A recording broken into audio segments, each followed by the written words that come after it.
Yoga and exercise. The stress and anxiety that you face in your everyday life can head to teeth grinding in your sleep. One of the best ways to deal with this situation is to indulge in activities that induce peace.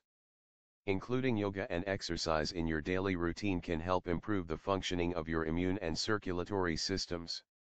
Regular exercise will relieve stress and anxiety, while yoga and meditation will help your mind and body be at peace. You can exercise or practice yoga at least 3 to 4 times in a week to relax your muscles and prevent grinding of your teeth naturally. Subscribe us to know more health tips and home remedies.